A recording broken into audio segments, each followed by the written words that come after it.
Well, that's the thing. It's all such a narrow-minded thinking. Yeah. Chef salad is I don't know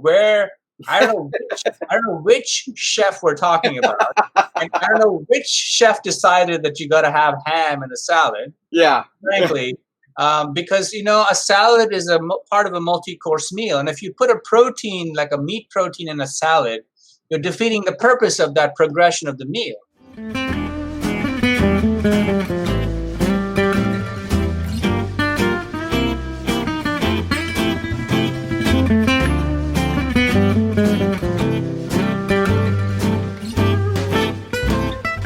So, Hari, I'm curious.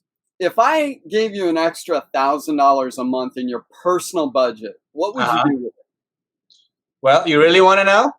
Absolutely. I would try to find creative ways to help the restaurants in my area who are struggling in this moment. I mean, I've already done that. I appreciate that right now. I've done that to some degree. We raised some money. We still, but it's a really tough time for restaurants and hospitality in this country. All industries, of course, restaurants specifically. And so if you're asking me in this moment in time what I would do with $1,000, I would try to find creative ways to get more seats in the restaurants in a safe way, or at least help them through their business model so maybe they can do more to-go food, more on-the-shelf stuff, some added value things, et cetera, et cetera. But if you're asking hypothetically in general, what would I do with $1,000 if we're not in the middle of a pandemic? That's a different question altogether. That's where I would say I would probably, I mean, it's just for my keeping. You're going to give me $1,000 to do what I want. Absolutely, yes. Every month. Yeah, awesome. Right. So since I don't have any debt anymore, thank goodness, because if I had debt, I would probably have to go into that. But I'm a big fan of traveling. I've traveled quite a bit, fortunately. But there's so many places in the world that I still have yet to go to. So I would take that $1,000 and every month go to at least one new place for 2 or 3 days and experience the place for all that it is, and enrich my life that way. So travel and immersion in new cultures, new ways of life would be what I would do. Travel and travel and travel. So it piggybacks off of your business model, but my wife and I love to travel. We travel every chance we get, everywhere we can go. That's beautiful. So where have you been? Tell us about a couple of destinations. Sure. So we've been to India numerous times, obviously. We've been to a whole bunch of safaris in India, seen tigers in the wild, all that, so many times.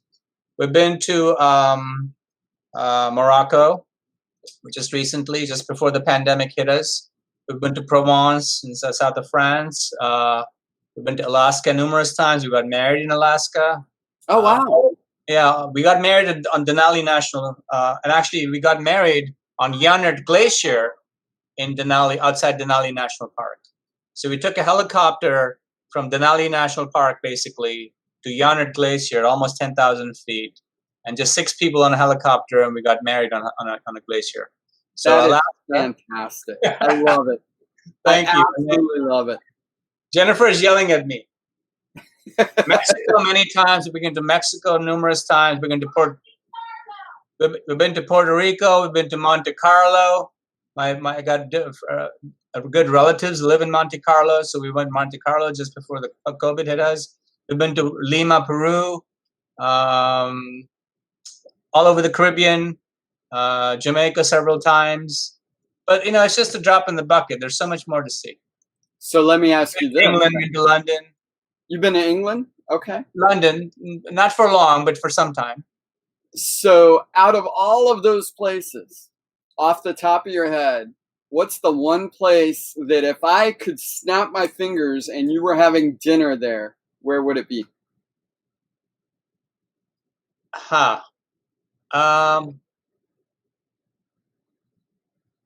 would say Lima. Because Lima has a fantastic food scene, and we experienced much of it. Have you been to Central? Central is a wonderful, world-class restaurant. There's so many great restaurants in Lima. So I would think as purely for food, for dinner, because you mentioned dinner, I would go back to Lima. Now, there are you made me pick one, so I had to pick one. But obviously, I could come up with 10 places where I'd rather be. Okay. I could be as well, I should say. Not rather be, I could be as well. So, all right, go ahead and give us number 2 then. Number 2, I would say, would be to return to Provence, because we had the good fortune of dining at this amazing Michelin restaurant in Provence, in wine country. Its name is Le Relais de Moi, and it was a great gem, and it was just something unexpected. Jennifer made reservations. We showed up. It was for lunch, but it was easily the best meal we ate on our trip on that time, but probably one of the best meals we've had in a very long time. And we've eaten at Per Se, we've eaten at Bouchon, we've eaten at lots of fine restaurants. Gramercy Tavern is one of my favorites, by the way, in New York. Gramercy Tavern is a wonderful, consistent restaurant. Chef Anthony there does a great job. Rick Bayless's restaurants are always nice. So I'm a big fan of Italian food when it's done well.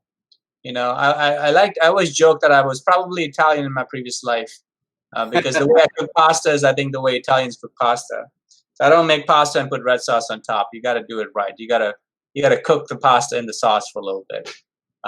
So I'm a big fan of Italian food. So if I could go, this is not answering your question, but I would love to go to Italy someday and eat modestly, not to just hit the touristy spots, but. So you've not been to Italy at all? I've not been to Italy yet. Oh. Well, we can help you with that. Okay, well, I'll look at you. So I have to tell you, your wife is going crazy over here. She says, no. I can't believe he hasn't said this. It's Mumbai. Of course, Mumbai. I mean, that's obvious, but I didn't think you wanted me to say Mumbai. I mean, of course, Mumbai. So, yeah, I mean, if you gave me another choice, I'd say Mumbai. I'm trying to make it more realistic for the folks who live in this country. Of course. Lima is an easier trip.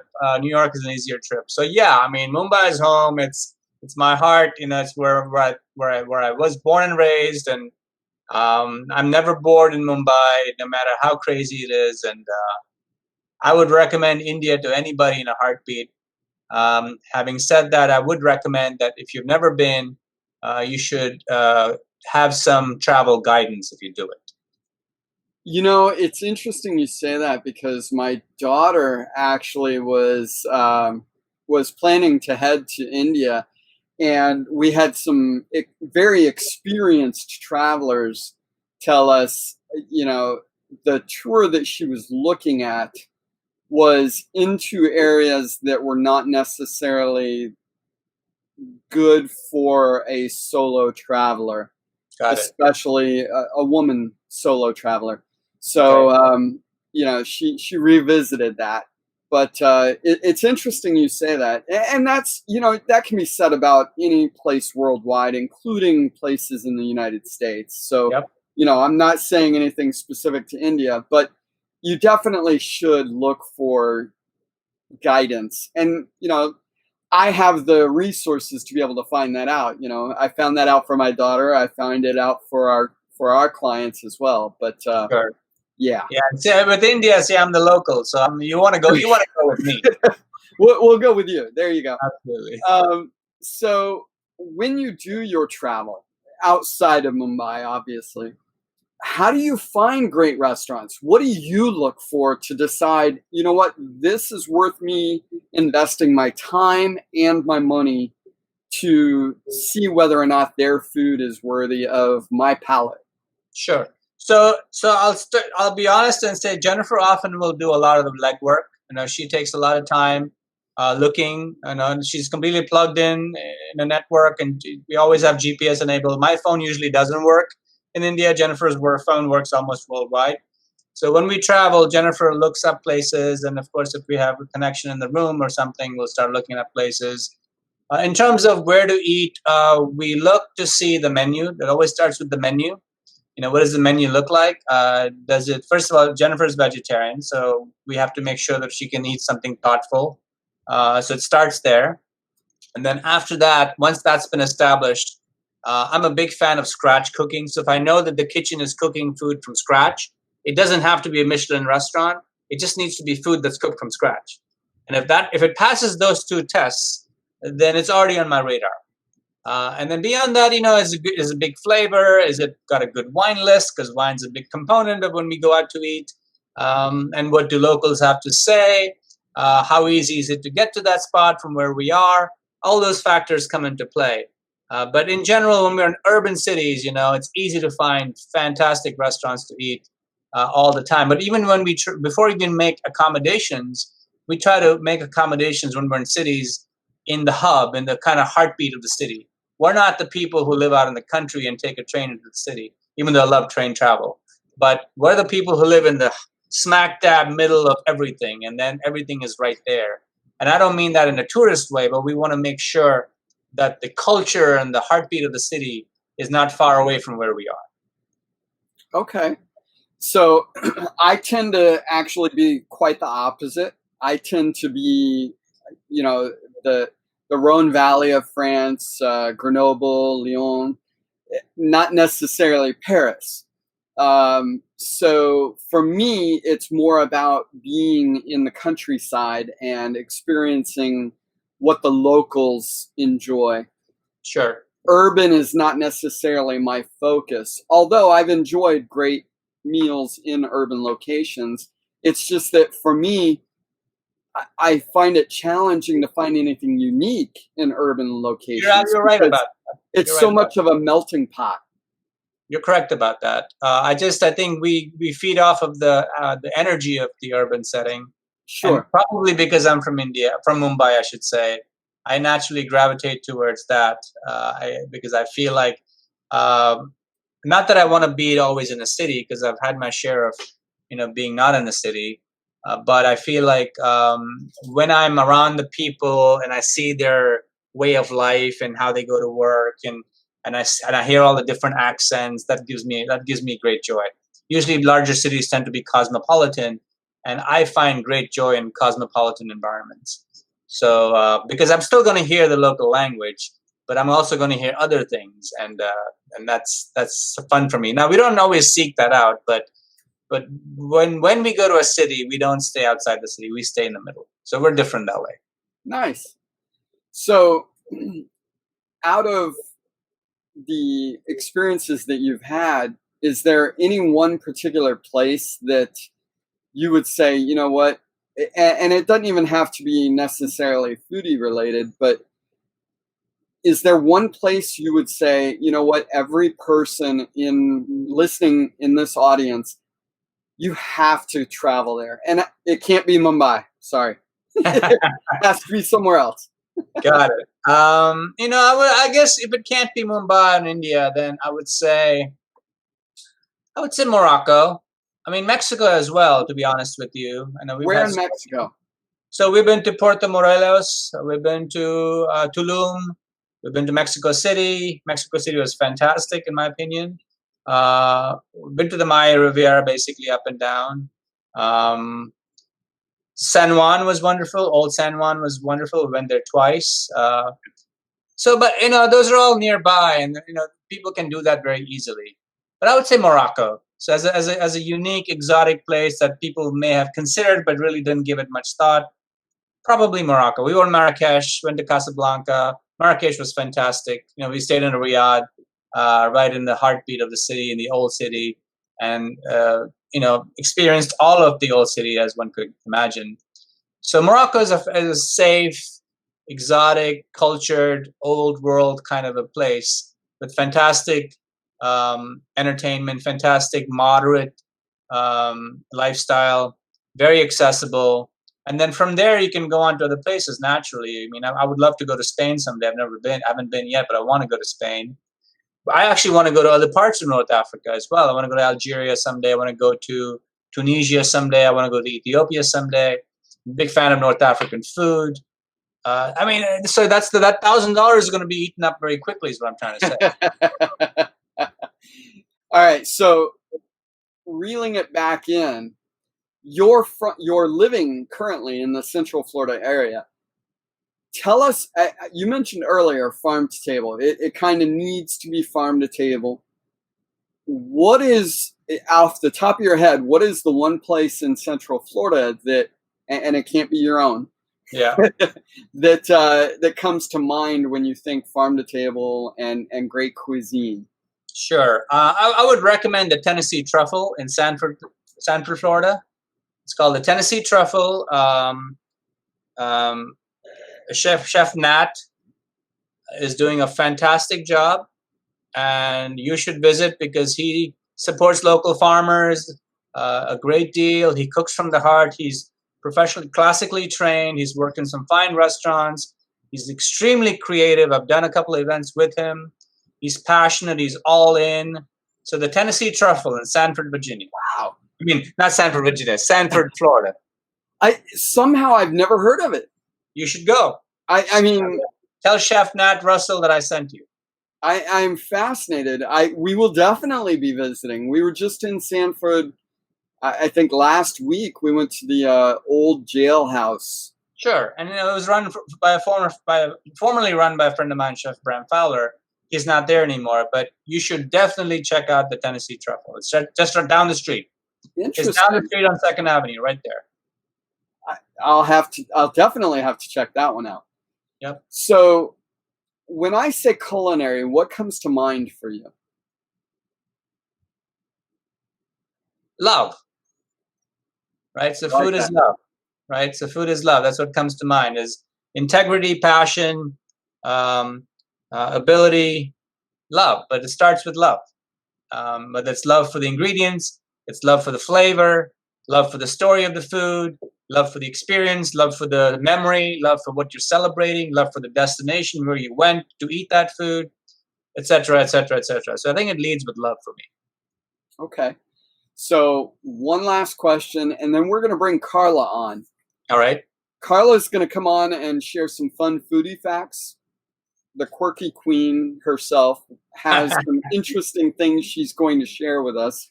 And then I'll come back on and see what your thought process is on that. But I have one last question for you. And I know that you've been drinking wine this evening. But sipping wine. Sipping wine, absolutely. But if I say cocktail, you say? Moscow Mule. Moscow Mule. Interesting. Just a classic Moscow Mule, or do you have not as sweet as they typically make it? I don't want that much ginger beer in my Moscow Mule. I want ginger. I love the flavor of ginger. Ginger is my favorite root in the world. It's my favorite root to cook with. So I gravitate towards Moscow Mules typically. Fantastic. As a matter of fact, I saw, I can't remember where I was, but I saw that they were, I think it was the Robinson downtown, Orlando. They were putting real ginger inside their. Oh, yeah. There's no other way not to put real ginger is sacrilege. It wasn't the Robinson. It was there's another one that we just found. What was the name of that, Carla? The place that we went to with Sam. Anyway, I'll make sure Patrick knows there's a place in downtown Orlando. They're crafting cocktails with real ginger in their mules. Various types of mules, but they're putting real ginger in there along with ginger beer. And you're right. That's the only way to do it, but all too often it's not done. And that's why if it's not scratch cooking, I'm not really interested. So if it's not really scratch cocktail, I'm not really interested.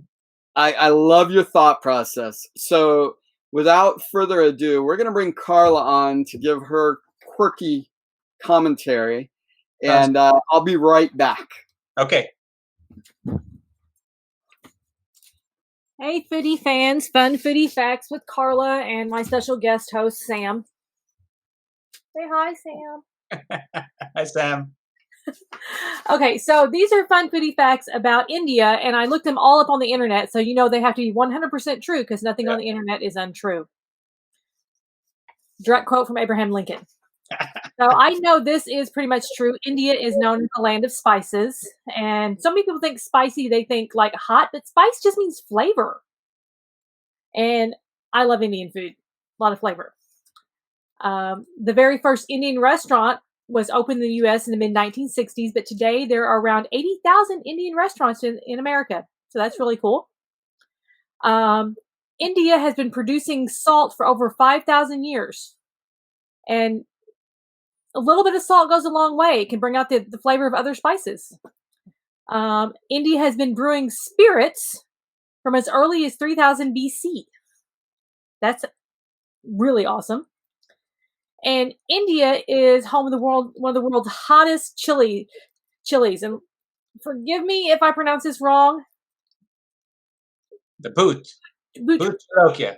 Yes, boot lokia, or the ghost pepper, which was estimated to be about 400 times hotter than Tabasco sauce. Yep. And I've had ghost peppers, and I am a fan. Good. You and Jennifer both. That's awesome. Great facts. I didn't know about the salt or the 80,000 restaurants. So that's a good fact to know. You know what's funny? I actually am not a fan of the ghost pepper. I love spicy food. I grew up in South Texas. I was eating jalapenos from the age of 5 and beyond. So my palate, I love spicy food. Habaneros, Carolina Reapers. But the ghost pepper, for whatever reason, it tends to be paired with a molasses flavor anytime it's in a sauce or anything else. And I'm just not a fan of that flavor. It's not about the spice. You don't like sweet and hot necessarily. What's that? You don't like sweet and hot necessarily. I do sometimes, like an habanero, like a mango habanero seasoning, or wings, something along those lines. I love. So, but it's something about the molasses flavor that I just don't care for. Do you grow peppers at home? We don't. We actually have an interesting. Those peppers grow really well. Peppers grow really well in Florida. So if you can get your hands on some seeds, grow them yourself, and don't put in molasses. You know what's really funny? We actually had a good friend of our son's who lives in the area. Actually has a lot of peppers, and he made Carolina Reapers. And Carla took those. My son took those and put them in vodka and made a liquor with very spicy flavoring. And Carla took those Carolina Reapers and turned them into a cheesecake. Wow. Served them to these young men at a fantasy football draft. And it was fun to watch them sweat and tears, and they kept eating it because it was just so good. Wow, that's awesome. Well, the dairy, first of all, in the cheesecake helps cut the taste a little bit. So it's funny you mentioned the 80,000 restaurants. Just today, I posted a piece, about it was from a writer who wrote about how Mexican restaurants don't get the respect they deserve because, in other words, chefs who are doing elevated and contemporary Mexican cuisine are being typecast against the Tex-Mex. You speak of Texas, the Tex-Mex Mexican or the Taco Bell Mexican, right? And these chefs are not able to get out of that stereotype because they're trying to elevate. I mean, Rick Bayless has done a great job for himself, but in general, chefs have a hard time shaking off the stereotype of people thinking that Mexican food should not have too much value in terms of for the customer, that you shouldn't be paying too much for Mexican food. And that's a real tragedy. And I just posted that to make the point that a lot of ethnic cuisines suffer from that stereotype. And Indian cuisine also suffers from that stereotype. Is that if you go to an Indian restaurant, you're going to go to a lunch buffet, or a Chinese restaurant, you're going to a brunch buffet. So if you spend more than $10-12, it's too expensive. You should not go to that restaurant. And that's really a travesty. That's really a travesty because the training it takes for those chefs to create food with that flavor and that technique is something that you don't just learn overnight. And it's really a sad state because, I mean, first of all, people think I cook Indian food. I don't. I can, but that's not what I do. So I'm always trying to dispel that myth that I'm not an Indian restaurant. First of all, I don't cook Indian food all the time. There are Indian influences. But I've been able to shake that off. I've been able to elevate the food at the restaurant and present food to people laced with some spices, but they would eat it and go, that's not Indian food, but I know there's some spices in there. But people who want to serve authentic ethnic food, for lack of a better word, are having a hard time making a living because guests who come in expect to only pay a little bit and get a big meal, because that stereotype has kind of, made its way. I'm not trying to, I'm advocating essentially for a change of perception, because it's damaging the quality of the culinary, for lack of a better. You mentioned the word it's damaging the culinary aspect of those cuisines, because people are being forced to put out the same old at the same old value, using the same old ingredients. I completely agree. Like I said, I did grow up in South Texas, and I crossed the border numerous times from a very young age, and I watched as the border towns became more and more bland. Yeah. And you could actually find better Mexican food in San Antonio, Texas than you could in Nuevo Laredo. Mm-hmm. So you had to go deeper into Mexico to get actual authentic Mexican cuisine. The border towns were just too Americanized. Sure. So I completely agree with you. There's something to be said for those great cuisines that are authentic. Interesting, though, we talk about Tex-Mex, but Baja, which is, the California, that also impacts it as well. True Mexican food is so diverse. You can't say that it's just one. You can't say Mexican food. No. We do. You can't say Indian food either, by the way. Yeah, exactly. We do. We say Mexican food, and automatically you have this thought process, but it's completely different. Yep. Throughout Mexico, throughout even the southern states of the United States, Mexican food can mean very, very many different things. And that's the thing, your title is Foodies. I mean, if you're not a foodie, you're I guess the assumption is you're not interested in food in a way beyond what it is, or you like what you like and that's all you like.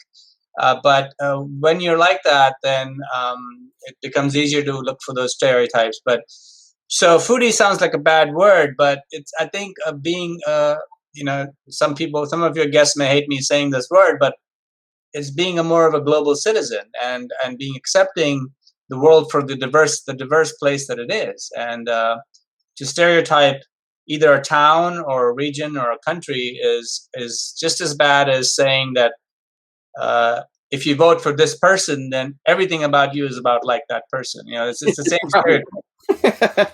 The same stereotype. Very, very poignant in an election year. Yeah.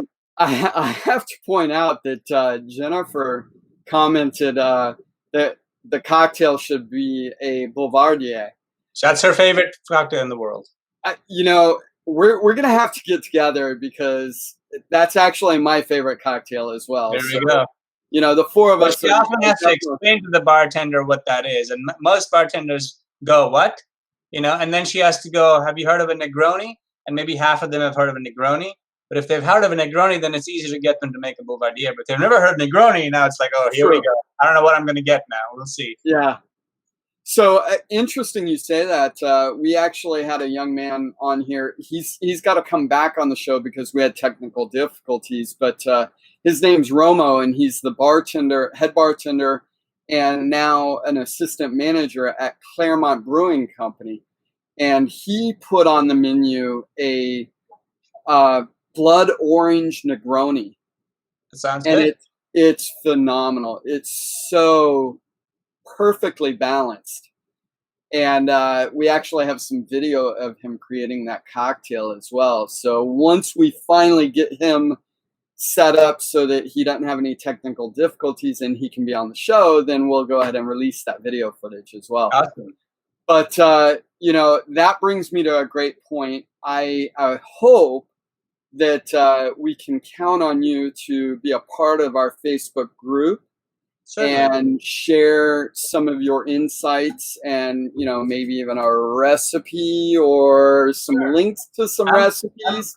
I'm free with my knowledge for the most part. So unless I'm writing a book and I'm trying to hold on to those recipes, I've given away a lot of recipes. So the great thing is I want you to share links to purchase your book as well, because I know that our guests are going to want to know more about what you have done. So please feel It'll free be to my pleasure. share that as well. Thank you. It'll be my pleasure. Anytime. Let me know. All right, I'll Hari. join the group for sure. It's not a problem. Thank you. It has been a pleasure having you on board the show, and the truth is, you've been such an amazing guest. I can't wait for your next book, so I have a reason to bring you on again. Thank you, Bryce. You've been great, and Carla's been great. And tell me the name of your little puppy again. His name is Sam, and he goes by Tiny Dog Sam on Instagram. Tiny Dog Sam. So he was really well behaved, and he looked remotely interested in what was going on. But thank you for having me on the show. It was a joy to be able to express not just the journey, but to share. There's something I truly believe in, which is that food is love, and it sounds totally cliched, and there's no reason anymore for me, because I've played a few games in my life trying to say the right thing at the right time and try to acquiesce and try to be diplomatic, but there's no diplomacy here. This is it. Food is love. There's nothing else to it. And when you lead with love, usually only good things happen. So thank you for giving me a chance to do that. There is one other thing that I definitely did want to ask you, and I kept trying to get it into the conversation, and now that we're still talking, I've got to go ahead and ask. With your book being focused on vegetarian, Carla and I have had plenty of vegetarian meals, because with our lifestyle, with the cocktails and some of the very decadent meals, the cheesecakes, etc., vegetarian meals can help quite a bit when it comes to maintaining our fighting weight. Yep.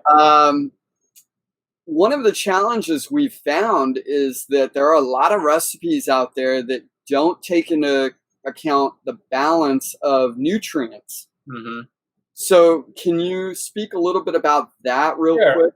Absolutely. So that's an easy one for me. First of all, I've always had a thoughtful vegetarian entree on the menu at the restaurant. And by thoughtful, I mean not just in terms of flavor, but also in terms of balance of nutrients that you point out to. So, there are lots of plant-based proteins. I don't mean the fake meat and stuff like that. I mean like naturally occurring plant-based proteins, whether it's legumes, lentils, beans, peas, things like that, soybeans, etc., etc. And I think of vegetarian food as I think of any food. There's a balance of nutrition, there's a balance of flavor. So the people who only think of pasta and mushroom burgers and things like that as their vegetarian options are the ones who are totally stuck in their rut. I would not be able to write a book on vegetarian food if every main course wasn't fully balanced nutritionally as well as flavor-wise. And so I think of food because, first of all, you need to have a knowledge. You have to educate yourself in what are the different sources of plant-based proteins and vitamins and carbohydrates and other things that we need in life. And I'm from India, so I grew up a vegetarian, as I pointed out. We have a long storied history of vegetarian cuisine in India, so I have the benefit, not just as a chef, but as an individual, of knowing a lot of this already. So I think part of the problem is that culturally, this country doesn't really have any history with vegetarian food, but I do. And so I felt completely equipped and qualified to write a book as the one I've written because I've lived that. My family is vegetarian. I had 21 years of vegetarian food, and I was really nourished all the time. So I think ultimately it's all about understanding where the proteins are, where the carbs are, where the vitamins are, where the starches are, where the lipids are, where the fats are, where the spices are. So when I make vegetarian dishes, it's very rare. In fact, my friends will attest to this. I'm not a big fan of the salad. I don't need a salad in my meal. And that's another crutch that people hang on to, that if you're a vegetarian, you like salads. Well, guess what vegetarians mostly have to eat? They're stuck with salads. So they don't want to see another damn salad, right? Well, not only that, but salads a lot of times, especially if they don't have, chef salad has meat in it. No, But exactly. salads typically don't have very No. many calories. They don't have very many nutrients. Well, that's the thing. It's all such a narrow-minded thinking. Yeah. Chef salad is, I don't know which chef we're talking about.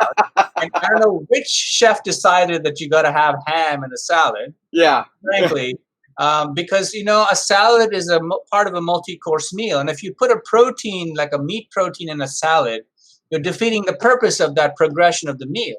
Right. Your meat should come from a different course. It should not come in the salad. Now, I understand if somebody doesn't eat a meat course, then they want to get their meat in the salad. But that's where, first of all, a salad is the word salad can be interpreted in so many ways. When you make, plant-based things, whether it's a soy kofta or it's a legume burger or it's a, crumbles made with beans and things like that feel like they're croutons, you're getting your proteins in other ways, and you're not eating an animal protein necessarily. So it's all about learning where the proteins live in the plant world and learning how to harness their flavor in a way that's enjoyable. And that comes from experience. I'm fairly good at that. I got to tell you, Hari, your wife is cracking me up. Jennifer said, yuck, pasta primavera, big ass salad, stuffed mushroom, or plate of sides, yuck. That's what they get. It's true. It's what I see. That's the best chefs can do. I gotta tell you, good chefs. Fine chefs. That's the best they can do. Reading through her comments, I kind of want to have Jennifer on the show. Well, you should. She would make a fantastic guest. I think we might have. She's not even slightly opinionated. If you haven't caught on, just a little. In a good way. She's extremely knowledgeable, so you should. Sounds a lot like Carla. She's a physician and she's a sommelier.